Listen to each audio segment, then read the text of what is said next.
வணக்கம். இது காலை நேர பிரதான செய்தி அறிக்கை. விரிவான செய்திகளுக்கு செல்ல முன்னதாக முதலில் தலைப்புச் செய்திகள். அனுரவின் வெற்றியை அடுத்து யாழில் பொங்கல் வைத்து கொண்டாட்டம். ஜனாதிபதி அனுரவிற்கு வாழ்த்து தெரிவித்த சஜித் பிரேமதாச. சமஷ்டி அடிப்படையிலான தீர்வை ஜனாதிபதி முன்வைக்க வேண்டும், கஜேந்திரகுமார் கோரிக்கை. குளவிக்கொட்டுக்கு இலக்காகிய 39 பேர்.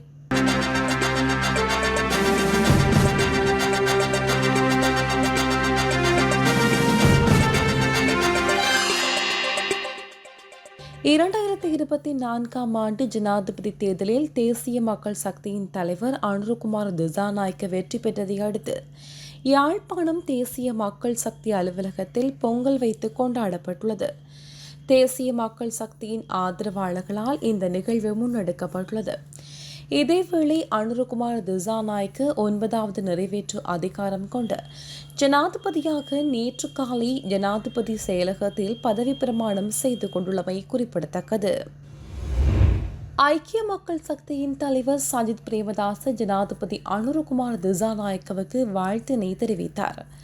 நாடு எதிர்நோக்கியுள்ள நெருக்கடி நிலையிலிருந்து மீட்டெடுப்பதற்கான சக்தி கிடைக்க வேண்டும்.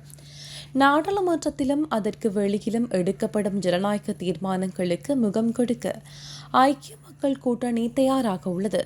எனவே நாட்டை முன்கொண்டு செல்ல வேண்டிய தருணம் தற்போது ஆரம்பிக்கப்பட வேண்டும் என எதிர்க்கட்சித் தலைவர் சஜித் பிரேமதாச தெரிவித்துள்ளார். நாட்டின் சட்டம் ஒழுங்கை நிலைநாட்டுவது தொடர்பில் ஜனாதிபதி அனுரகுமார் திசாநாயக்க முப்படை தளபதிகளுடன் சற்று முன்னர் பேச்சுவார்த்தைகளை நடத்தியுள்ளார். தேசிய பாதுகாப்பு மற்றும் பாதுகாப்பு முன்னுரிமைகள் குறித்து முப்படை தளபதிகளுடன் ஜனாதிபதி அனுரகுமார் திசாநாயக்க கலந்துரையாடினார். இலங்கையின் 9வது நிறைவேற்று அதிகாரம் கொண்ட ஜனாதிபதியாக பதவியேற்றுள்ள அனுரகுமார் திசாநாயக்கவுக்கு சீன ஜனாதிபதி ஜி ஜின்பிங் வாழ்த்துக்களை தெரிவித்துள்ளார். சீனாவும் இலங்கையும் பாரம்பரிய நட்பு அண்டை நாடுகளாகும். இரு நாடுகளும் ராஜதந்திர உறவுகளை ஏற்படுத்திக் கொண்ட கடந்த 67 ஆண்டுகளில் இருதரப்பும் பரஸ்பர புரிந்துணர்வையும் ஆதரவையும் அளித்து உலகின் நட்பு ரீதியான சகவாழ்வு மற்றும் பரஸ்பர நன்மை பயக்கும் ஒத்துழைப்புக்கு சிறந்த முன்மாதிரியாக உள்ளது. சீனா இலங்கை உறவுகளின் வளர்ச்சிக்கு சீனா அதிக முக்கியத்துவம் கொடுக்கிறது. எங்களது பாரம்பரிய நட்பை கூட்டாக முன்னெடுத்துச் செல்வதற்கும் அரசியல் பரஸ்பர நம்பிக்கையை பலப்படுத்துவதற்கும் உயர்தர பெல்ட் அண்ட் ரோல் ஒத்துழைப்பையும் அதிக பலனளிக்கும் விளைவுகளையும் அடைவதற்கும் இணைந்து பணியாற்ற தயாராக உள்ளதாக சீன ஜனாதிபதி ஜி ஜின்பிங் தனது வாழ்த்து செய்தியில் குறிப்பிட்டுள்ளார். மஸ்கலியா பரவுட்ஸ் லீக் தோட்டத்தில் தேயிலை கொழுந்து பறித்துக் கொண்டிருந்த 39 பேர் குளவிக்கொட்டுக்கு இலக்காகியுள்ளனர். அவர்களில் 35 பேர் மஸ்கலியா மாவட்ட வைத்தியசாலையில் வெளிநோயாளர் பிரிவில் சிகிச்சை பெற்று வெளியேறியுள்ள நிலையில் 4 பேர் தங்கியிருந்து சிகிச்சை பெற்று வருவதாகவும் வைத்தியசாலை தகவல்கள் தெரிவிக்கின்றன. இவ்வாறு குளவிக்கொட்டுக்கு இலக்கானவர்களில் ஆணொருவரும் அடங்குவதாகவும் குறிப்பிடப்பட்டுள்ளது. மாளிகாகந்தி லக்ஷ்கிருவ செவன அடுக்குமாடி குடியிருப்புக்கு அருகே நேற்றிரவு இடம்பெற்ற துப்பாக்கி பிரயோகத்தில் ஒருவர் காயமடைந்தார். அடுக்குமாடி குடியிருப்புக்கு அருகே உந்துருளியில் பிரவேசித்த இனம் தெரியாத இருவரினால் இந்த துப்பாக்கி பிரயோகம் நடத்தப்பட்டுள்ளது. காயமடைந்தவர் தற்போது கொழும்பு தேசிய வைத்தியசாலையில் அனுமதிக்கப்பட்டு சிகிச்சை பெற்று வருவதாகவும் காவல்துறையினர் தெரிவிக்கின்றனர். ஜனாதிபதி தேர்தலில் மாற்றம் ஒன்று நிகழ வேண்டும் என்ற எதிர்பார்ப்போடு புதிய ஜனாதிபதியை தெரிவு செய்த மக்களின் மனவிருப்பங்கள் நிறைவேற்றப்பட வேண்டும் என ஈழ மக்கள் ஜனநாயக கட்சியின் செயலாளர் நாயகம் டக்ளஸ் தேவானந்தா தெரிவித்துள்ளார். அவர் வெளியிட்ட அறிக்கையொன்றில் இந்த விடயம் குறிப்பிடப்பட்டுள்ளது. தமிழ் பேசும் மக்களின் அபிலாஷைகளையும் நாட்டின் பொருளாதார நிலைமைகளையும் மனதில் நிறுத்திய கடந்த ஜனாதிபதி தேர்தலில் தீர்க்கமான முடிவொன்றை மேற்கொண்டு செயலாற்றுகிறதாகவும் தமது நம்பிக்கைகளுக்கு மாறாக நாட்டில் உள்ள மக்களின் அதிகமானோர் ஆட்சி மாற்றத்தையே விரும்புவதாகவும் வெளிப்படுத்தியுள்ளதாக அவர் தெரிவித்துள்ளார். அத்துடன் சமத்துவமான தேசத்தை உருவாக்கும் கனவோடு ஆட்சி அமைந்திருக்கும் தேசிய மக்கள் சக்தியின் தலைவர் ஜனாதிபதி அனுரகுமார் திசாநாயக்க அனைத்து மக்களது கனவுகளை ஈடேற்றுவார் எனவும் எதிர்பார்ப்பதாக அவர் குறிப்பிட்டுள்ளார். தமிழ் தேசத்தினுடைய சுயநிர்ணய உரிமையை முழுமையாக ஏற்றுக்கொள்கின்ற சமஷ்டி அடிப்படையிலான தீர்வை புதிய ஜனாதிபதி முன்வைக்க வேண்டும் என தமிழ் தேசிய மக்கள் முன்னணியின் தலைவர் கஜேந்திரகுமார் பொன்னம்பலம் கோரிக்கை விடுத்துள்ளார். கொழும்பில் நேற்று இடம்பெற்ற செய்தியாளர் சந்திப்பில் வைத்து அவர் இதனை கூறியுள்ளார். அத்துடன் தென்னிலங்கை மக்களை தெளிவுபடுத்தி முன்வைக்கப்படும் சமஷ்டி அடிப்படையிலான தீர்வுக்கு தமது கட்சி ஆதரவு வழங்கும் எனவும் அவர் கூறியுள்ளார்.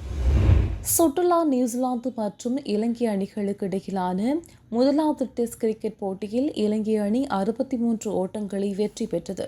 சுற்றுலா நியூசிலாந்து மற்றும் இலங்கை அணிகளுக்கு இடையிலான முதலாவது டெஸ்ட் கிரிக்கெட் போட்டியில் இறுதி நாள் ஆட்டம் நேற்று இடம்பெற்றது.